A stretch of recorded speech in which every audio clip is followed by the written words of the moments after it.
Good morning, I'm Joe Fryer. And I'm Ellison Barber. Savannah is off this morning. We're following breaking news this morning out of South Florida. The search and rescue operation is underway after a 12-story apartment building partially collapsed in Surfside, Florida. We know one person is dead, according to the town's mayor. No word yet on other casualties or injuries, but firefighters were seen pulling a boy from the rubble. NBC News correspondent Sam Brock is on the scene for us this morning. Sam, just start off by telling us what is the very latest on the ground there.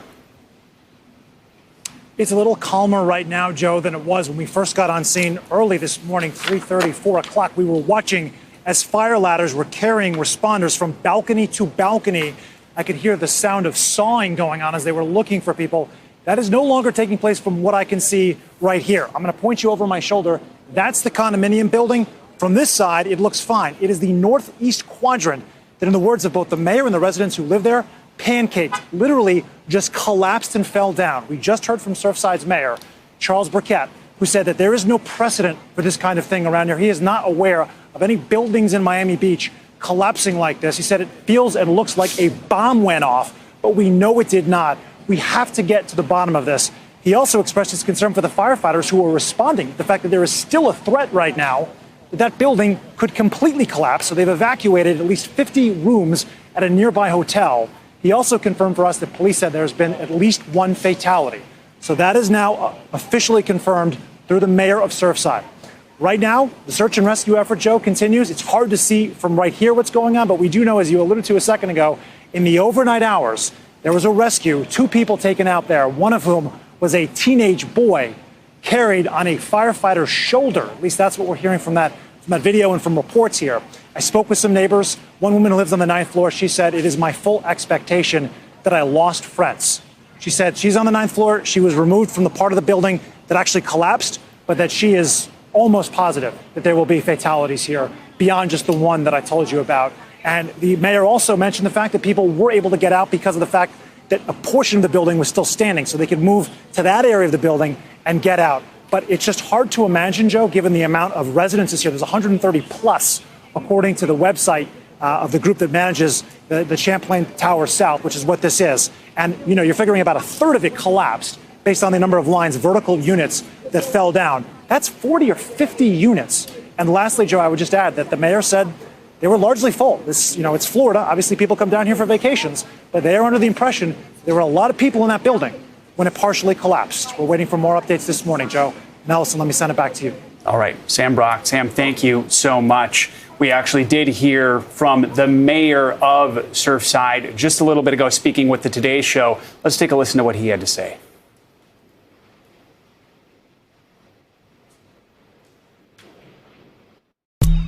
This is just unfathomable, these images that we're seeing in your community. Can you give us any latest information on the number of injuries, any fatalities that may have been happened here this morning? Yes, my police chief has told me that we transported 2 people to the hospital this morning at least, and 1 has died. We treated 10 people on the site, and we have 15 family units up at our community center, which we're going to be relocating into hotels shortly. And what's the status of the rescue operation? We saw a massive response by the fire department there, looking for people, looking for survivors. Is that ongoing? It is. It was ongoing in the middle of the night. We were here, I think it was a little after 2 o'clock, and the dogs came in, and the dogs have been going over the debris. And just tragically, there haven't been any hits for the dogs, and that's a great disappointment. Apparently, when the building came down, it pancaked. So there's just not a lot of voids that they're finding or seeing from the outside, which again that's a tragedy. It was a little bit concerning for us to go inside the building in the middle of the night, but the Miami-Dade Fire Department has been awesome. They've gotten in there, and they're in there risking their lives. I mean, we don't know if the rest of that building's going to come down, but It's just like the Trade Center thing. They ran right into it, and they've been looking for people. I think they did find a gentleman up in there, and they brought him out, which was amazing. So right now, we're just kind of waiting for the sun to come up so we can start doing whatever we can do to see if there's anybody else we can save. Yeah, Mayor, you brought up something really important. There were, you're wondering how sound the rest of the building is, and we saw people being plucked from their balconies. And I guess my question is, was the building at full capacity? Were all of the 130 plus units occupied? The building manager, we've spoken to the building manager, and the building was not, it was not lowly occupied. I think there were quite a few people in there. Yeah. So that's another terrible thing. But, again, I think apparently the destruction that happened at the back of the building didn't sort of flow into the front of the building, and it allowed people to wake up and make their way down the stairs and out of the building, we're thankful for that. And Mr. Mayor, we're looking at the images, and they really are devastating. But what happened? I mean, I know the building was built 40 years ago, but do you have any idea what may have caused this? Have residents given you any indication? Listen, there was roof work that was going on, so we know that that was happening, but you would never expect that to be the issue. I think that this is a catastrophic failure of that building, and we need to try to understand what happened. And we just, it's very early right now, so it's very difficult for us to imagine what could have happened. But obviously the foundation somehow was undermined, and the whole thing came down. I mean, it looks like a bomb went off, but we're pretty sure a bomb didn't go off. So it's something else. Wow. All right. Well, we wish you guys the best of luck. We know it's going to be a long, long day. The mayor of Surfside, Charles Burkett, thank you so much. All right, so much devastation, still so many unanswered questions. We will continue to update you on developments throughout the morning. But in the meantime, let's bring you some of other of today's top stories. Now, doctors are sounding the alarm about the Delta coronavirus variant. The number of cases linked to the variant has doubled in just a couple weeks. And you'll find pockets of the country where the total number of confirmed COVID cases has been climbing. Doctors believe they know the reason. There's no question that where we're seeing outbreaks is in areas where there's a lower vaccination rate. Out of our probably last 100 admissions that we've had, I think only 2 were vaccinated for COVID. Health experts say the solution to the problem, get the vaccine. Now the CDC is weighing in on whether people who are already vaccinated may need booster shots to protect against variants in the future. NBC News Now correspondent Isa Gutierrez is looking into this for us this morning. So, Isa, what is the CDC saying about booster shots? Good morning, Joe. Right now, the CDC is saying that at this very moment, there's no evidence that a booster shot is necessary. However, they're going to continue to monitor the virus to determine whether one will be necessary for vaccinated people in the future. Here's CDC Director Dr. Rochelle Walensky.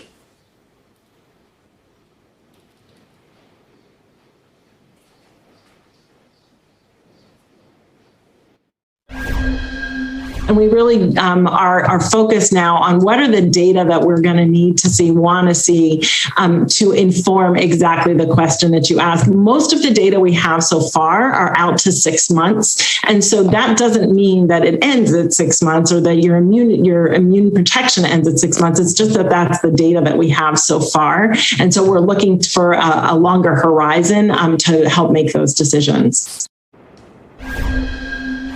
There are a few big questions to figure out in this booster process, which the CDC has discussed. So first is the need to vaccinate more people to get that vaccination rate up before going around and giving boosters. Then there's the question of when is the right time to start giving out booster shots? Is it when we see a rise in cases among people who are vaccinated? Or is it when we see that T cells and antibodies levels are waning in people who are vaccinated and how would that be determined?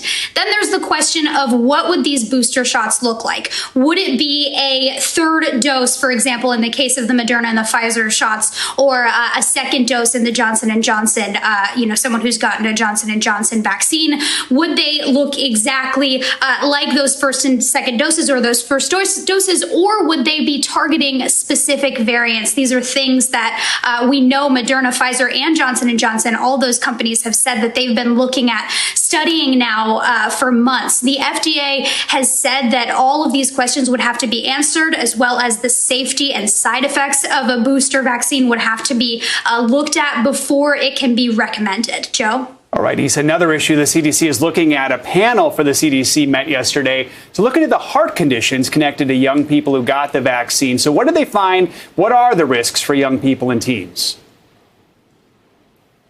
Yeah, Joe. So this panel determined at the end of their conversation that the benefits of getting the COVID-19 vaccine far outweigh the potential risks for young adults and teens. So they did, however, also agree that a warning should be included in the FDA's official fact sheet for these COVID-19 vaccines. Now, you asked about the risks. We're talking about the fact that in rare instances, there have been cases where young adults and teens have developed myocarditis after receiving a COVID-19 vaccine. Myocarditis is the swelling of the heart and the surrounding tissues. Now, this has been found specifically in people who have received mRNA vaccines. So we're talking about the Pfizer vaccine and the Moderna vaccine. The CDC has reported 300 cases of myocarditis in young adults and teens.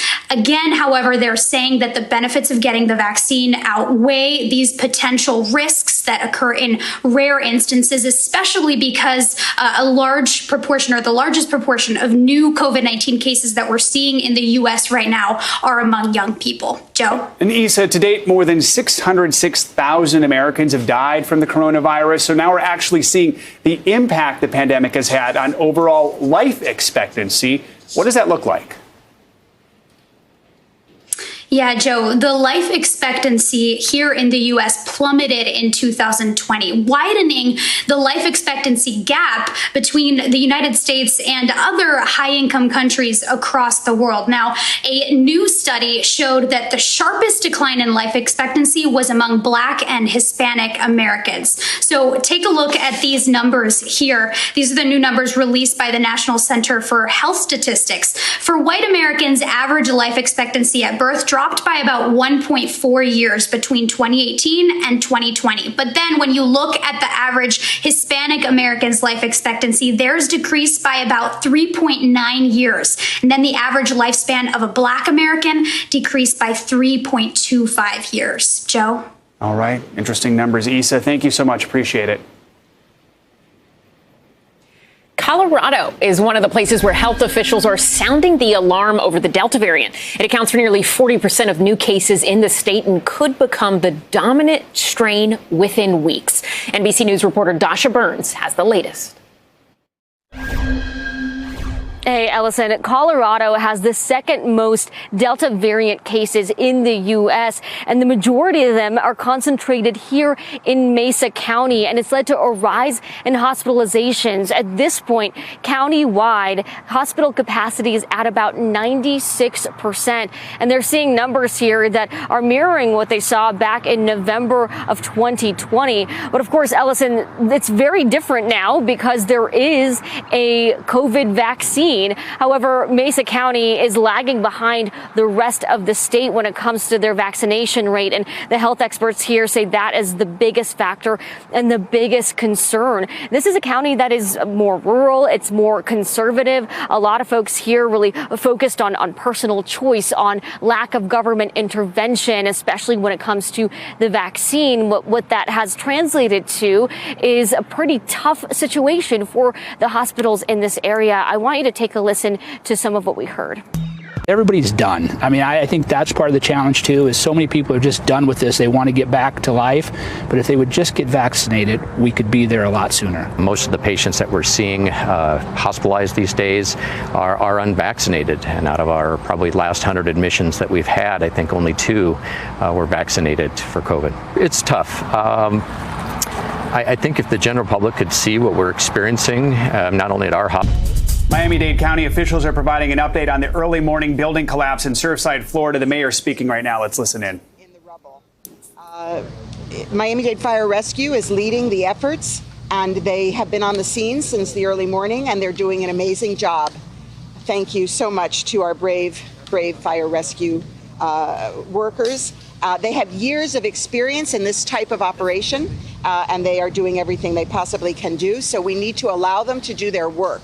Very important. We need to allow them to do their work because every minute in this search can make a huge difference. We've set up a family reunification hotline for those who are trying to get information about their loved ones. Call 305-614-1819, 614-1819, or you can go to miamidade.gov/emergency to report online missing persons or to check in if someone is safe. So again, 305-614-1819. Chaplains and victim advocates are on site ready to support the survivors and family members who will be in need of resources. Our social service agencies as well are coming in. They are going to be here to assist in the hours and the days ahead. I'm thinking of all of our first responders. I know you are as well, and praying for their safety as they go about their difficult work of saving lives. Bueno, aquí estamos. Lo increíble que ha ocurrido, ya sabemos que tenemos un edificio de 12 pisos y más que 130 viviendas. Y estamos haciendo la operación masiva para encontrar los que están todavía allí y también el rescate de los que están en el edificio que no ha. All right, we just heard there from the mayor of Miami-Dade County. One very important piece of information she gave us is the number to call if you are worried about or trying to find family members, either you yourself or in this condo building and have made it out and need to get in touch with people, or you are looking for someone. She says that you can call this number, 305-614-1819. That's 305-614-1819. 1819. You can also go to miamidade.gov/emergency and put in information if you have a family member who is still missing. She talked to Joe about how the rescuers that are on the ground still working, they are some of the best at this. She said that they need space to do their jobs and that every second here matters. Yeah, and this search and rescue really has a couple different phases right now. You have the actual search on the ground and then actually trying to figure out people who might have lived in the building. Let's take a listen in now. Board of County Commission Chairman. This is a very sad moment in our community, and especially the city of Surfside, when something like this actually happens. It is important that all your prayers go out to the family members and those that are suffering right now. I want to thank all the first responders for the incredible job that they've been doing, they have done, and that we'll be doing for the next several days in dealing with this. It is important that we all rally around the families and the people that are actually suffering so much at this time. I want to thank my colleague also that is here, Rene Garcia, along with all my colleagues that have been calling nonstop to try to find out anything they could do to help out. We are together as a community, working together, as the mayor said, all the details have been given, but we're here together to find anything that we could do to help the families that have gone through this tragedy. So, on behalf of Miami-Dade County's Commission, as the chairman of the board, we're here to support the Surfside and this community and everything we could do. Estoy aquí de parte de la comisión de Miami-Dade County como su presidente. Ya oyeron de la alcaldesa que dio los detalles anteriormente de la situación. Again, we're listening to Miami-Dade County officials give an update on the partial building collapse that happened earlier today, overnight in Surfside, Florida. We're still waiting for more information to maybe give us a little more detail on exactly how the search and rescue is going to unfold. We hope to hear from fire officials, perhaps the police department as well, so they can kind of detail sort of what they've learned about what happened in the overnight hours and where things stand right now with those search and rescue efforts. As we were talking about, they're trying to reunify families, of course, right now. They're also just trying to get an idea of who was actually in the building at the time, realizing that maybe people who were in the building who survived and escaped may have left without their phones, because they left in such a hurry and have been hard to get a hold of. Anything they can do to try and track down who was in the building at the time, who wasn't in the building at the time, to get a feel for how many people it is they're actually looking for in this search and rescue effort right now. And as you watch those images next to the commissioner, you're reminded of just what they are up against here. This is a big building. Let's listen back in. I think we have the assistant fire chief coming.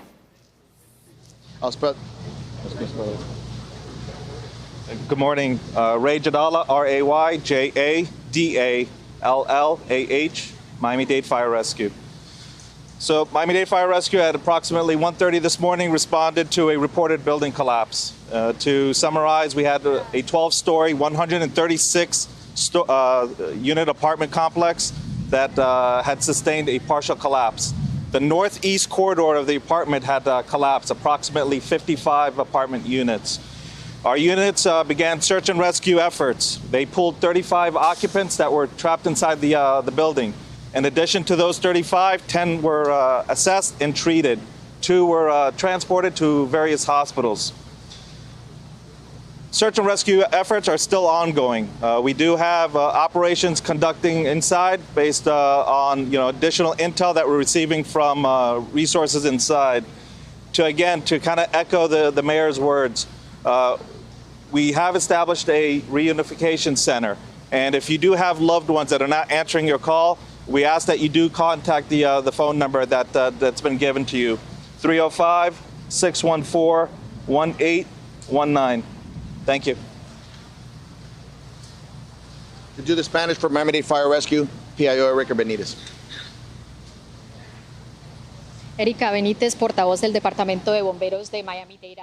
The assistant fire chief of Miami-Dade there, kind of just giving a quick summary and some updates in terms of how many units were actually impacted and how many occupants have been rescued at this point. This is a 12-story building, 136 units. It was a partial collapse.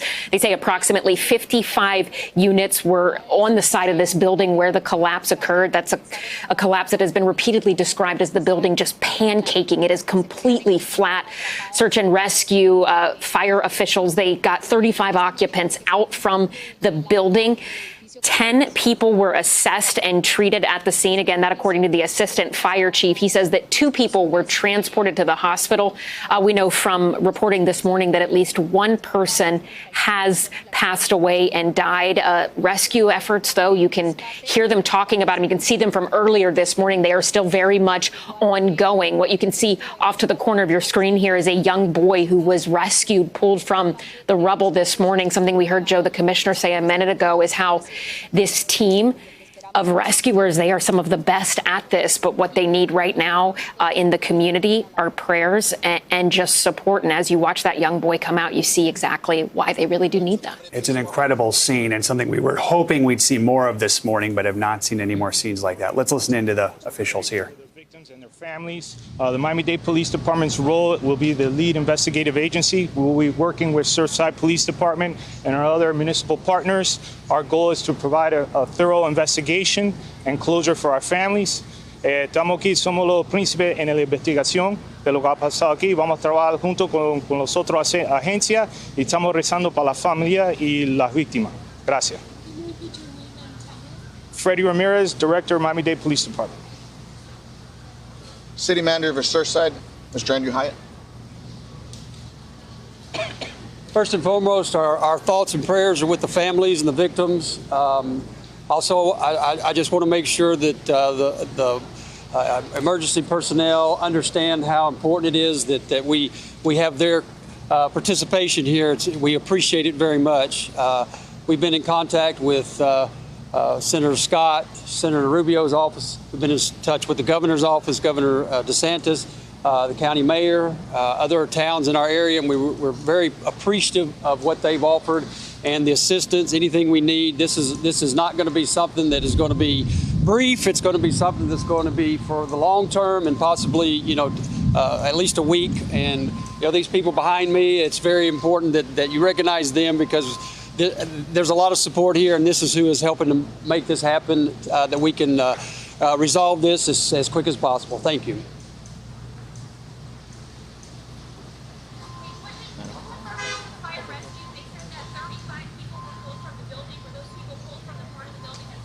Okay, due to the lightning that you just saw, we're only going to allow for 4 questions, and for the safety of everyone here, we're going to move them out. You guys are going to be moved to the next block over. This is going to be vacated due for safety reasons. So just 4 questions, and then we're going to continue on really quick. Fire rescue. 4 questions. What can you tell us about numbers? What kind of equipment do you have that's uniquely positioned to help in this situation? So, in regards to the equipment, we do have our heavy rescue. We have our heavy equipment such as our paratechs. We are shoring up the structure on the inside as we continue to tunnel in to locate additional survivors. Sir, to her question, we're 35 people. How many of them were pulled from the undamaged part of the building versus the damaged part? And how many people, and how many were pulled from the part that collapsed? All right, so part 1, 35 were pulled out from the structure and part of the collapse, but not from the rubble, and 2 were pulled from the rubble. Do you have a list of people who are disappeared? That information, I'll defer that to Miami-Dade Police Department. I don't have that information. I'll defer that. Currently, search and rescue operations are continuing based on the intel that we have. Do you expect the In regards to the number of people missing, we don't have the total missing. We haven't established that. Again, we ask that you continue to contact that reunification number that's been given out until we go from there. Sir, are you bracing for the death toll to go substantially higher? At this time, we're still conducting search and rescue operations, so we really don't have that type of information. Folks, because of the lightning, we're going to have to get people out. We need to have you guys start packing up. It's going to be on the lot just north of here. You're going to it's about a block over. You're going to see Miami Beach Police securing the area. That will be the media staging area. All of this will be cleared off for safety reasons. All right, you've been listening to a news conference with Miami-Dade County officials about the partial building collapse that we've been following all morning long. NBC's Carrie Sanders is on the scene. Carrie, not a lot of information they're able to give at this point because it is so early in the investigation, but what did we learn from this news conference about where things are and where things will go moving forward?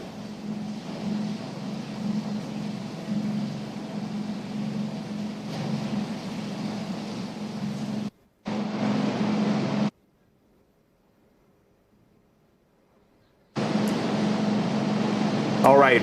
It appears we don't have Carrie's audio right now. We're going to work on trying to fix that. To recap some of the highlights we heard from the news conference, search and rescue teams are, of course, on the scene. They have heavy rescue equipment there. They have to shore up the structure that is still standing as they tunnel into the debris. We've also learned that 2 of the people who were rescued were actually pulled from the rubble. We've seen images of the one boy who was pulled from the rubble, but the assistant fire chief there saying 2 people were pulled from the rubble. At this point, too early to know how many people are missing total, which is why they're encouraging family, friends, whoever to call the reunification center to see if they can match up families or hear who might be missing at this point. Right. And they said this is not an investigation that is going to be brief in terms of trying to figure out what happened, how this happened here. But what officials kept reiterating was that the priority is to find, hopefully, people who are alive. We do know that there is at least 1 death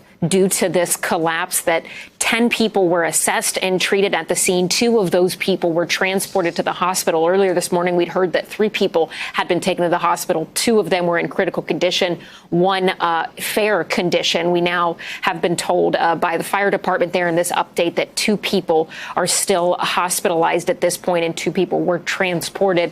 This all started to unfold really early in the morning. It was 1:30 a.m. about when this building collapsed, and what witnesses have repeatedly said is that it sounded almost like thunder. One person described hearing a loud boom, looking out the window, thinking there might be rain, some sort of storm, and it wasn't. It was the building collapsing around them. There were at least 55 units involved in this. This building is 12 stories. There are 136 units in all, but only part of the building collapsed. And as you mentioned, Joe, now the situation for rescuers on the ground is making sure that the part that is still standing is secure so that they can keep tunneling in to hopefully hopefully find more survivors. When rescuers were asked about the possibility of the death toll and if they expect it to rise, they didn't go there. He said right now the focus is trying to find people who are alive. They still don't have an entire sense of how many people are missing, but I think we do have our colleague, NBC News correspondent Carrie Sanders, with us, who can hopefully shed a little more light on what we know and what's going to happen from here. Carrie? Okay, well, what we know is that things just got a lot more complicated because the rain moved in, and not only rain, but also lightning. But there are efforts right now for continued search and rescue. The authorities here have told us 35 people have been rescued. Now, this is 2 people taken from the rubble on the side that collapsed. That's the side that's facing east out right up against the Atlantic Ocean. They are trying to now go through the area with the equipment that they have, with the expertise that they have, to see if they can find more people in the rubble. We know that 1 person is confirmed dead, but at this point, the question that I think a lot of people are going to wonder is, why did this happen? And that's going to be a long way off to get an answer on that. They're going to try and work on that, but most importantly right now, they have a 12-story building with 136 units that pancaked down, and they're trying to figure out, can they get into those areas? Are there any voids that were created where people may be trapped, unable to get to cell phones? Spoke to one gentleman here, Nicholas Fernandez. He's here, had some friends that arrived from Argentina. They were in his apartment, a husband, a wife, and a 6-year-old daughter. He has been unable to get in contact with them since this happened. They had arrived and gotten into this apartment here at this condo just last night. So random. The folks are trying to figure out really the next step for those who got out, those who were able to make it out to safety. Their question is, okay, what happens? I mean, one guy said, I left with nothing, with my clothes on my back. So there's a lot of questions, but the most urgent thing right now is search and rescue. And it's really important to note, this is search and rescue. They're not talking about recovery yet, but they do expect that they will find more bodies and possibly numbers that will make it very difficult to believe that in modern America, a building that's been standing for 40 years, for some reason just gave way and collapsed. Yeah, Carrie, and you had an interview earlier with one of the commissioners who said this is something you expect to see in a third world country, not here in America, not in a major place like Florida. If you can give us a little more perspective, a little more information about that. Assistant Fire Chief talked about the heavy rescue equipment they have on scene there. What type of equipment, how well trained is the urban rescue team there to sort of deal with this search and rescue operation that's taking place right now? One of the best in the world, interestingly, right here, because they're deployed to earthquakes around the world. They've been to them in Turkey and in South America. They know what they're doing. That gear that they talk about is not only the hydraulics that you might see on the side of the road when somebody has to be pulled from a car with the jaws of life, but they also have listening devices. They have cameras. They have ways to use their dogs. Now, remember, a dog is trained for the scent of a human, so they may find something, sadly, is a person who's died, not somebody who's alive. But if the dog alerts on something, then they can get in there and start listening and seeing if there's tapping, if there's any indication that somebody is moaning in pain. Just that type of contact that tells them where they need to focus their efforts to try to get into an area.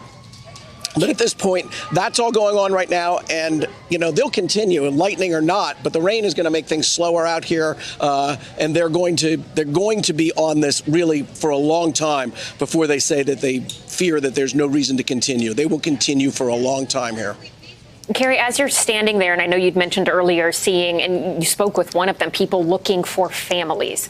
Do you get a sense of how many people have gathered there trying to get answers and maybe find people? I mean, do you have a sense of how many people might be missing?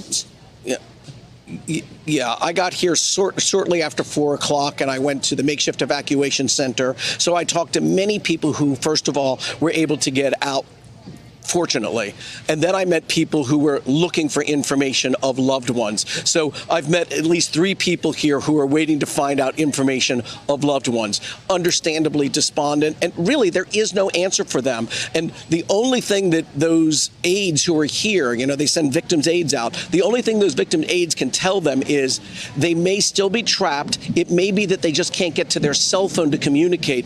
Do not give up hope. Hold on to hope. But as each minute goes by and as each hour ticks away, it becomes that much more excruciating and emotional roller coaster to want to hang on to hope and then feel that it's slipping away and then try to hang on to it. So this is not an easy moment for these folks who really just want some sort of information. And then, as we know, if they do indeed find people and their bodies are extracted, the actual determination and identification of who those people are takes another hours upon hours. And so trying to let the families know that their loved one died in this accident, could take really 12 hours or longer. And that's just horrible for anybody.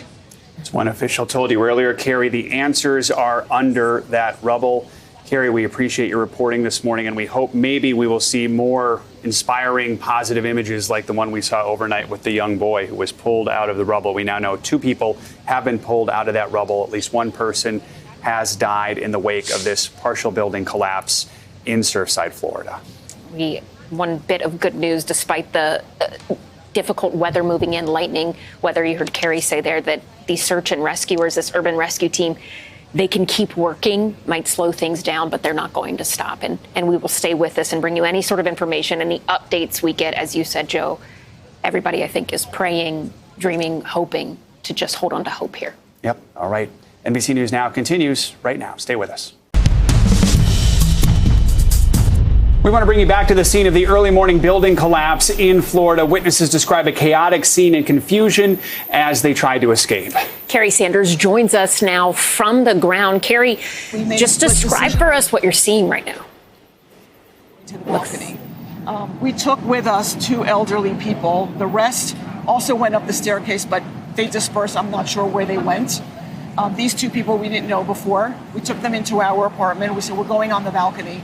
We were waving flashlights immediately and yelling to the fire rescue, who arrived record speed time, honestly.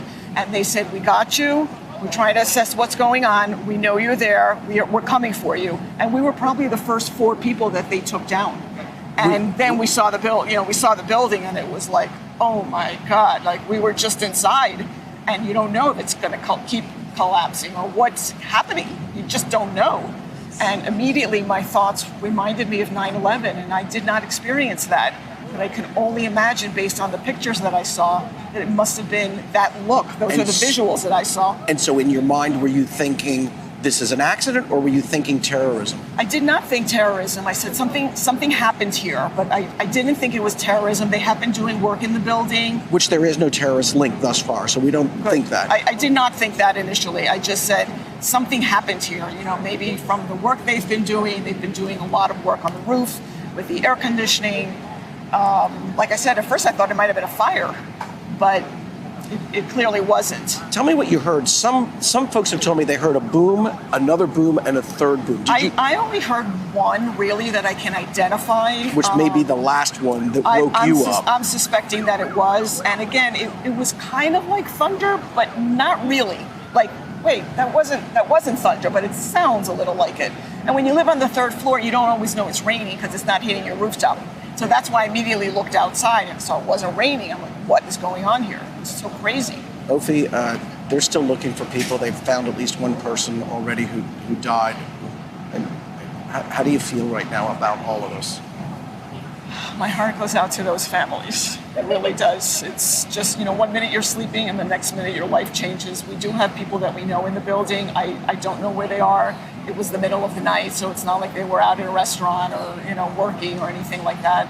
So my heart goes out to those people who don't know if their loved ones are okay, and to the ones that are injured, and to all of us who don't have an apartment to go back to, and all the implications. We'll deal with that, but the loss of a loved one, heartbreaking. Just random that you got out and others did not.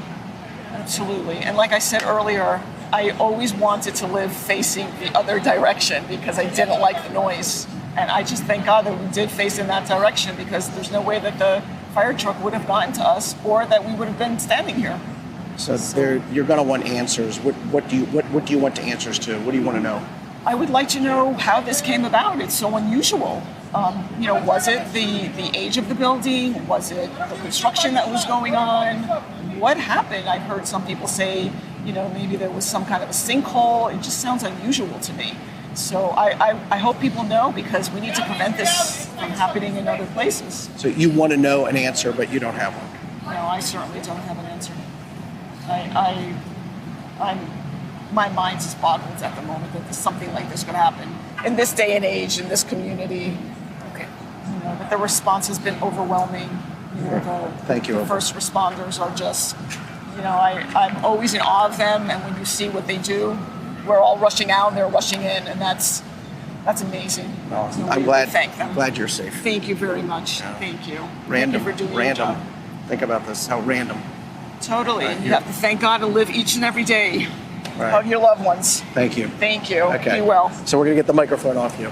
Oh, okay. All right. And that is our Carrie Sanders on the ground in Surfside, Florida, speaking to someone who lived in that building. You hear her talking about how it was just the middle of the night. She said she heard a loud boom, thought it was thunder, looked out her window to see there was no rain. Yeah. And she says she's one of the first people who was rescued early on. We've been watching throughout the early morning hours, seeing these ladder trucks go from condo to condo to condo, rescuing people. She says 1 minute you're sleeping, the next minute your life changes, and her thoughts are with those who she hasn't heard from yet who live inside her building. We know at this point, again, at least one person confirmed dead, one hospital reporting 3 patients there.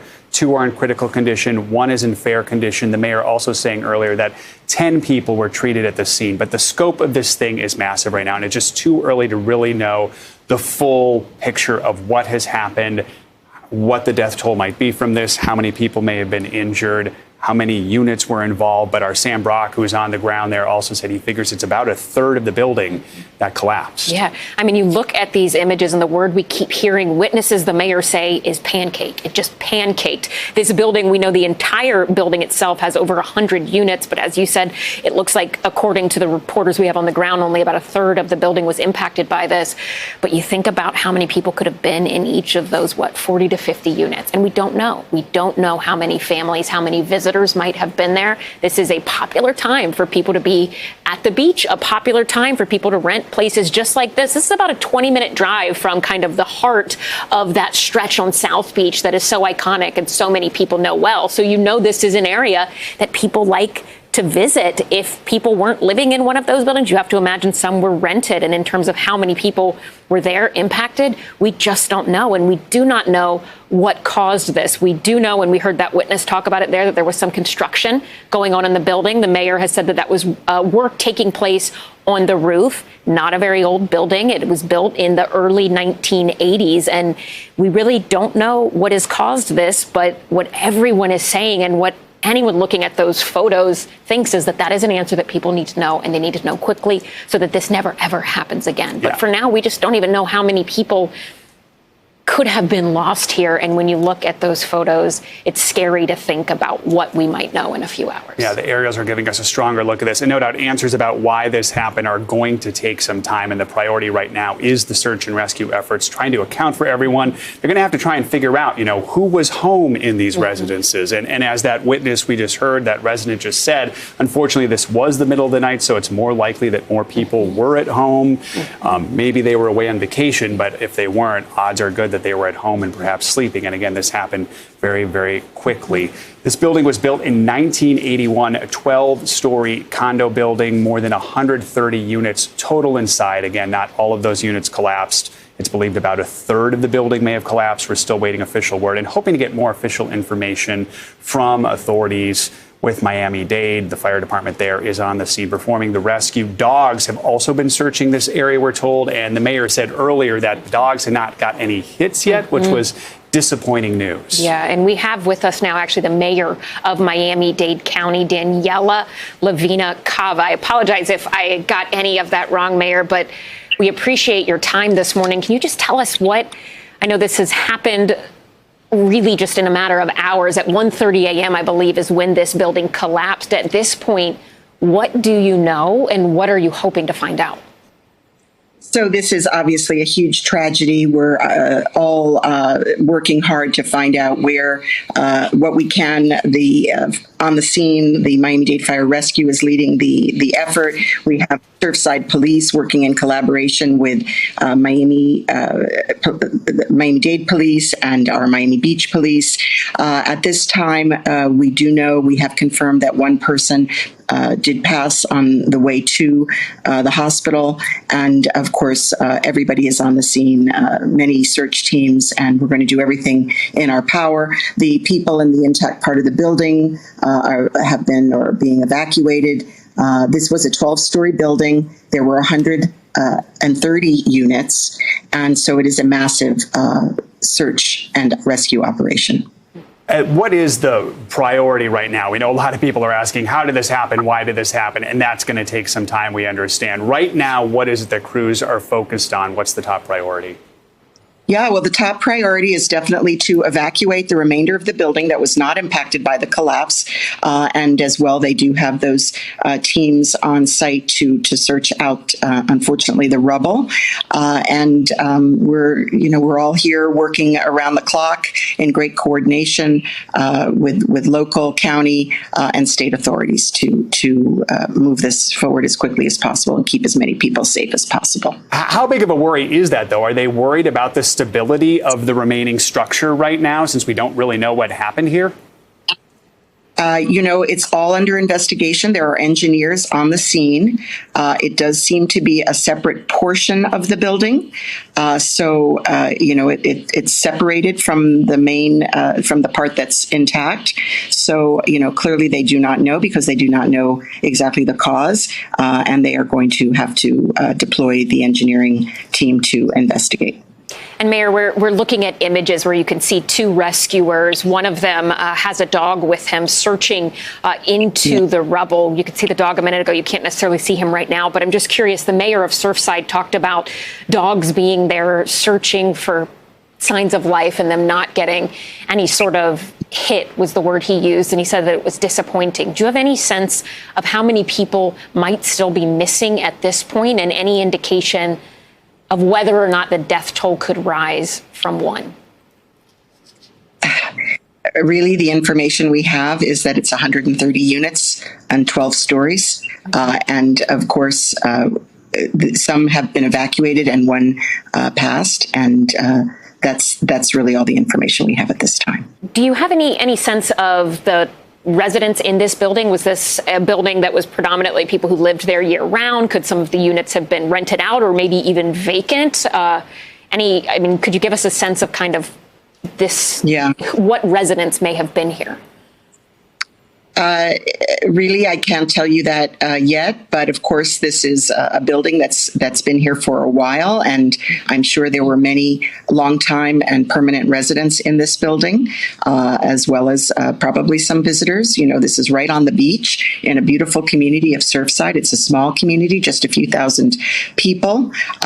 Residents that walk regularly are, a small community with a strong sense of community. And it's a tragedy worldwide. It's a tragedy for the people right here in our community, as well as their families. Mayor, the state of Florida and the nation waking up this morning to these devastating images. What's the most important message you would like to get out to people who are watching this right now?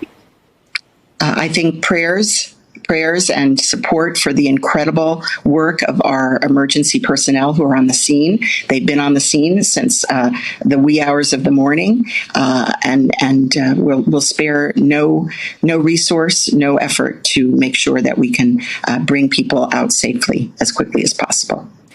And just while we have you, Mayor, going back to the structure here, were you aware of any sort of failed inspections with this building? Any sort of reports or concerns about the structure? I mean, this is not a very old building. It was constructed in 1981. What are you looking into, and what, if any, history are you aware of as it relates to this building? Right. I know that the engineers are on the scene. As you say, I'm not aware that any particular structural issue had been identified.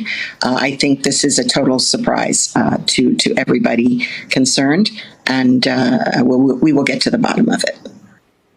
All right. Miami-Dade County Mayor Daniela Lavinia Cava, thank you so much for taking time to speak with us on this very busy morning, and we're thinking of you and everyone in your community there.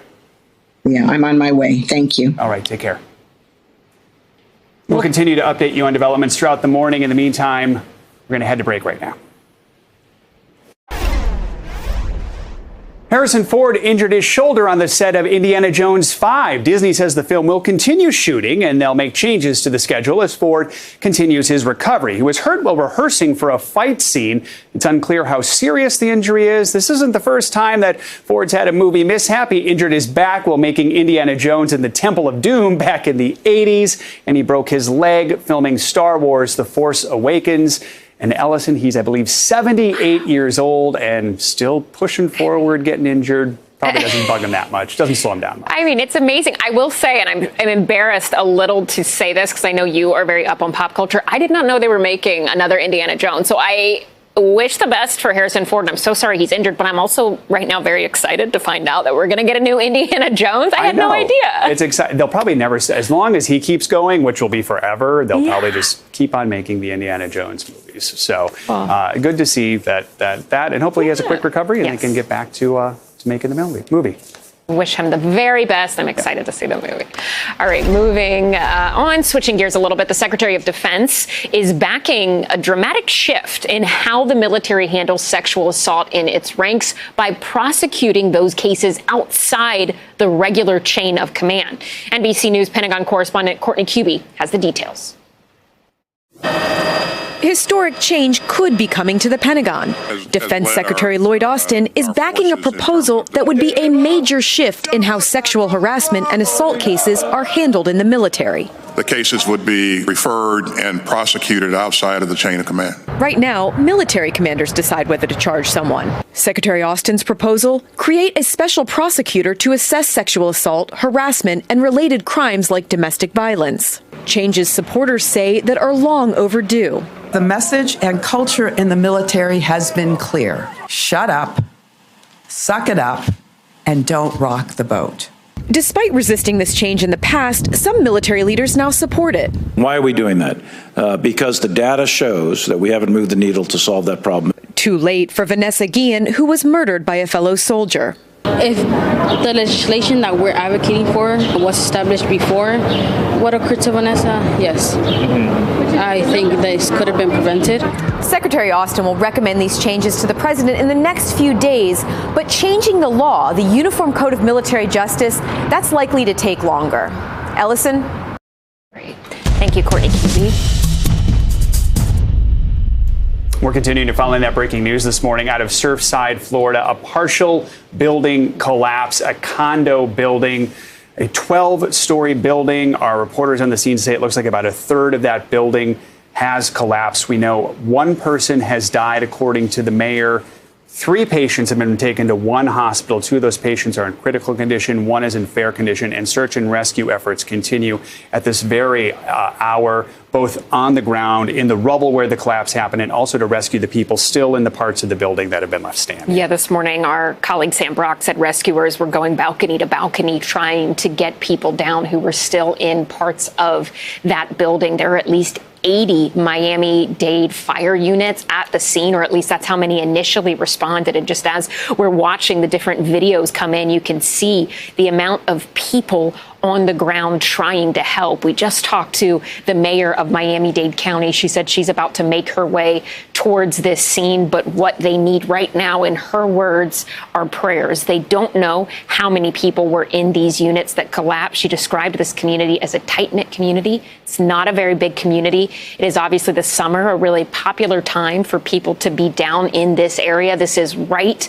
at the beach. I believe this side of the building actually faced the beach. One of the witnesses who our colleague Sam Brock spoke to earlier this morning described hearing a really loud boom and looking out her window thinking it might be thunder and then not seeing any rain. This is still very much an ongoing developing situation. As you said, we know at least one person has unfortunately lost their lives. At least 3 are hospitalized. And I believe earlier it was at least 10 people being treated on the ground for various injuries. We're trying to get as much information as we can as it comes in. But right now, there are so many things that we do not know, Joe, the big one being how on earth this could happen. Many questions remain unanswered. We'll keep following it this morning, and we'll be back with more Morning News Now right after this.